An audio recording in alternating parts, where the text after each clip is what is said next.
राहु का प्लैनेट है माया का, है ना, मोह का।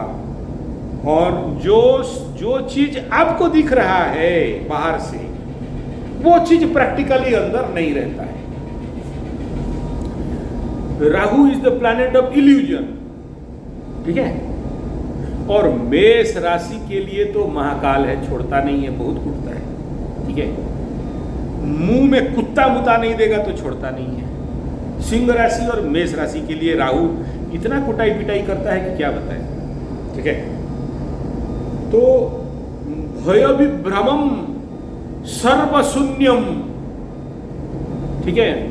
और तो ये जो जब तक भय, आप जो बोले भय से कब निकलेगा, मतलब राहु का शांति आप ठीक से नहीं कराए हो, सीधा सा बात है। नहीं तो कोई राहु का शांति कराए और राहु भय देगा, नेगेटिव फल देगा, ठेंगा देगा, नहीं देगा, अच्छा देता है, ठीक है। यानी कहीं ना कहीं कमजोरी है, ठीक है। मतलब राहु का नेगेटिव इफेक्ट अभी भी अवेलेबल है, एक जिसके लिए भय है। भय विभ्रमम, ठीक है।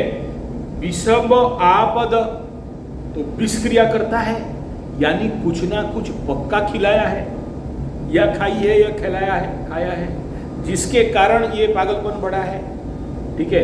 आपको बोला था गोमूत्र पिलाने के लिए, गंगा जल पिलाने के लिए, और कोई भी चंडी मंदिर से पिला के उसको कराने के लिए कराए हो,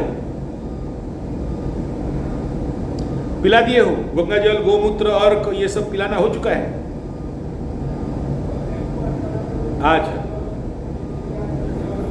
हाँ, तो फिर यू नीड मोर, मतलब इससे ज्यादा हायर पावर चाहिए फिर, ठीक है। हो जाएगा, कंफर्म हूं मैं, लेकिन डोज हाई देना पड़ेगा, हाई डोज देना पड़ेगा।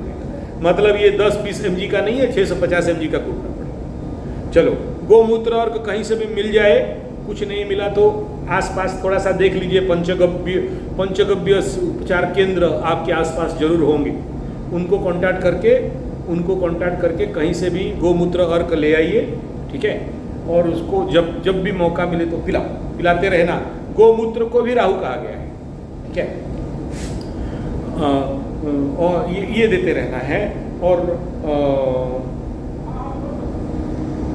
नहीं आता है स्मेल, ना नहीं आता है। आप क्या 10-5 लीटर एक पानी में मिला के, हाँ पानी में मिला के, दाल में मिला के कहीं, हाँ वो डोजिंग बंद मत करो। उधर से डोजिंग हो रहा है तो इधर से न्यूट्रलाइज का डोजिंग चलाते हैं, ठीक है।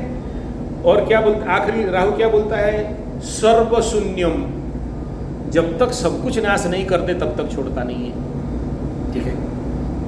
आखिरी में सर्वशून्यम कराता है, सब कुछ लूट लेता है, ठीक है। अच्छा, लेकिन जिसके लिए बढ़िया घर में बैठा है और अच्छा दे रहा है, उसको बहुत कुछ देता है, क्योंकि राहु को कलयुग का कुबेर कहा गया है, ठीक है।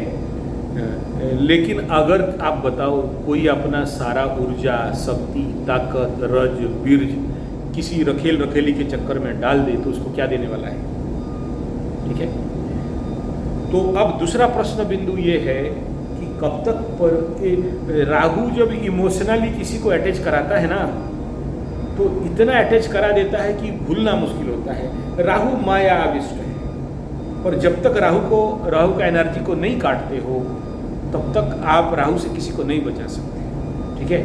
1-2 बार पूजा पाठ में नहीं होता है, इनको थोड़ा सा मतलब रेगुलर एडिक्शन देता है इस प्रकार का। किसी को लड़की का एडिक्शन, किसी को दारू का एडिक्शन, किसी को जुआ का एडिक्शन का ग्रह है राहु। विष, जहरीकरण का कार्य, कूटनीति, षड्यंत्र में फंसा देता है।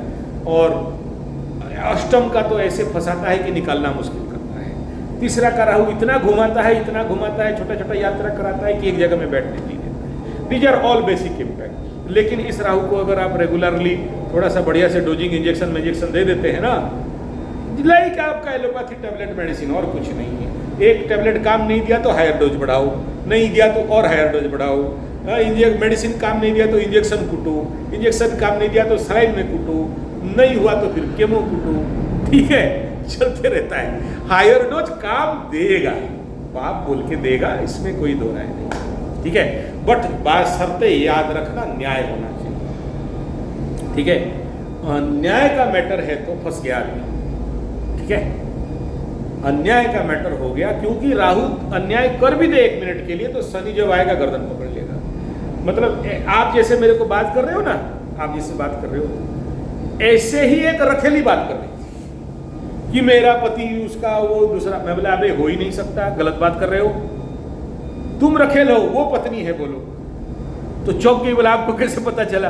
बोला मुझे कैसे पता चला नहीं पता, लेकिन तुम अगर अन्याय में किसी का पति छुड़ाने के चक्कर में हो, राहु तंत्र मंत्र जंतर तो हो जाएगा, लेकिन जब मैटर शनि का आएगा ना, ऐसा लात पड़ेगा तुमको कि हिसाब नहीं मिलेगा।